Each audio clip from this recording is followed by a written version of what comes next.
Kita yang digantikan atau kita yang menyerah?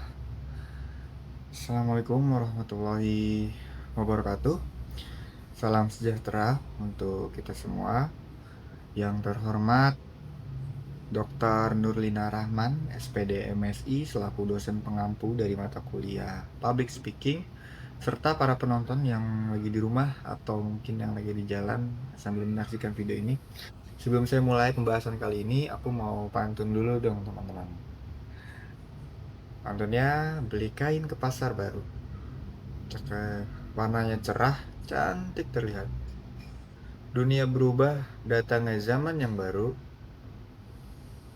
Mari beradaptasi agar tak tertinggal melesat. Teman-teman, 3 tahun yang lalu seorang wanita bernama Sari pulang kerja lebih awal dari biasanya.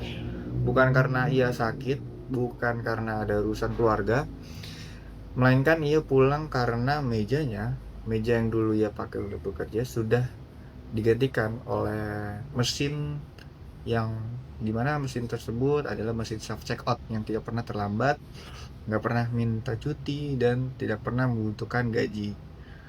Di kota yang sama, pada waktu yang sama, seorang mahasiswa semester 5 bernama Dika sedang tersenyum di depan laptopnya. Dalam 1 minggu, ia telah menyelesaikan 50 desain logo untuk kliennya. Pekerjaan yang dulu membutuhkan 2 bulan penuh mungkin ya, sekarang bisa diselesaikan hanya dalam waktu 2 minggu. Senjata rahasianya? Bukan. Ia belajar menggunakan kecerdasan buatan sebagai asisten kreatifnya. 2 orang, 2 kota yang sama, tapi 2 respon yang berbeda terhadap hal yang sama. Sekali lagi, 2 nasib yang berbeda. Dan bukan AI yang membedakan keduanya, yang membedakan adalah pilihan.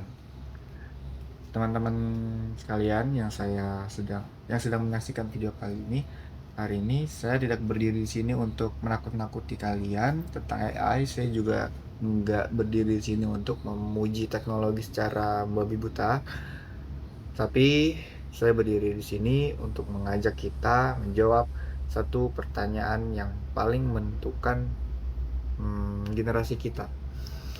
Apakah kita yang digantikan atau kita yang menyerah? Itu pertanyaan teman-teman. Teman-teman, kita hidup di tengah revolusi yang paling cepat dalam sejarah peradaban manusia.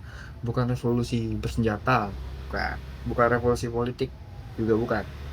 Ini soal revolusi pikiran, di mana mesin mulai bisa melakukan apa yang selama ini hanya bisa dilakukan oleh manusia.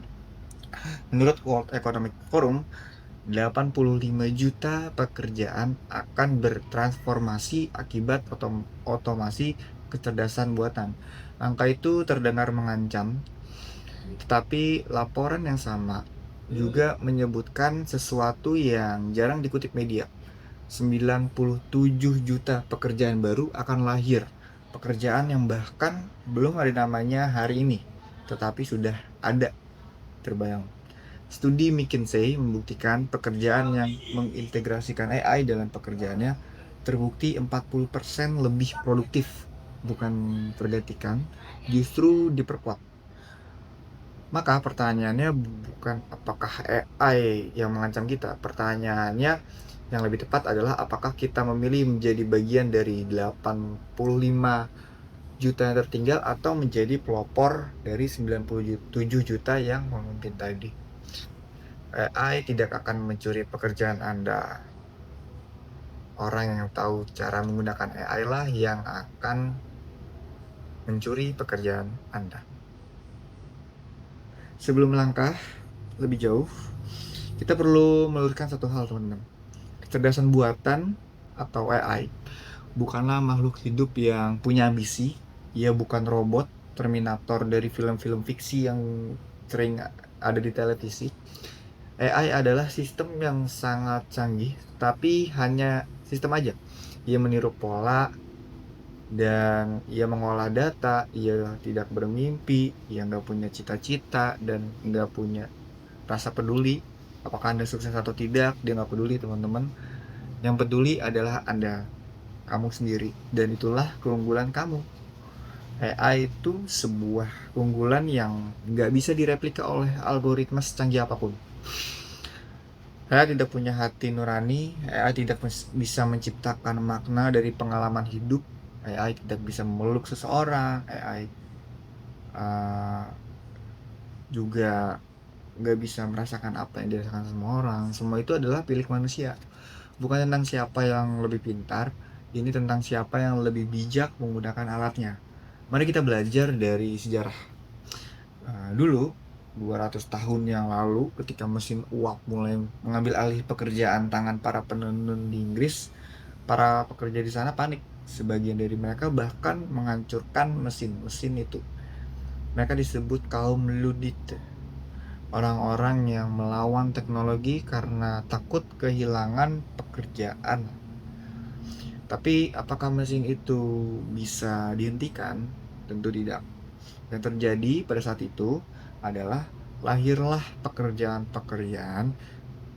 baru yang tidak pernah terbayangkan sebelumnya, seperti operator mesin, insinyur industri, manajer pabrik. Kehidupan manusia secara keseluruhan menjadi jauh lebih baik. Kita sedang menghadapi momen yang persis sama hari ini. Hanya saja kali ini bukan mesin uap, melainkan mesin pikiran. Nah, dan sejarah udah memberi kita jawabannya. Mereka yang beradaptasi menang, mereka yang menolak tertinggal. Itu dia teman-teman. Terakhir izinkan saya berbagi beberapa ilustrasi nyata. Bayangkan seorang dokter 20 tahun lalu ia harus memeriksa ribuan gambar radiologi satu persatu untuk mendeteksi kanker. Proses yang sangat melelahkan dan lama dan rentan terhadap kesalahan. Kini AI mampu menganalisis gambar yang sama dalam hitungan detik dengan akurasi 95% lah kurang lebih. Apakah dokter itu kehilangan pekerjaannya? Tidak.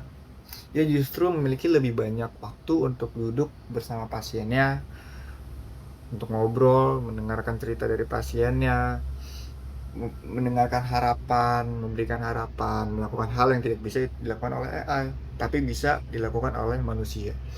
Contoh lain, seorang guru yang menggunakan AI untuk membuat soal adaptif. Ia tidak lagi menghabiskan malam untuk mencetak soal ulangan. Kini ia punya lebih banyak waktu untuk mendampingi murid yang kesulitan untuk hadir. Bukan hanya sebagai pengajar, tetapi sebagai pembimbing.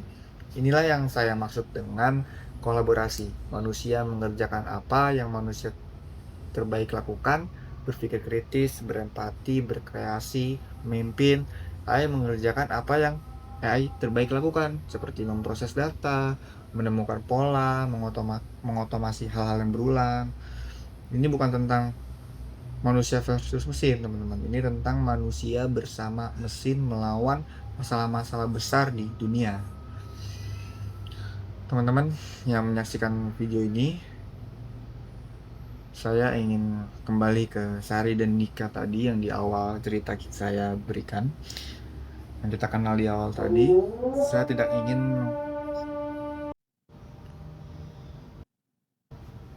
teman-teman, pada akhirnya bukan AI yang menentukan nasib kita, bukan algoritma yang menulis cerita hidup kita, tetapi kita yang menentukan bagaimana kita yang merespon perubahan.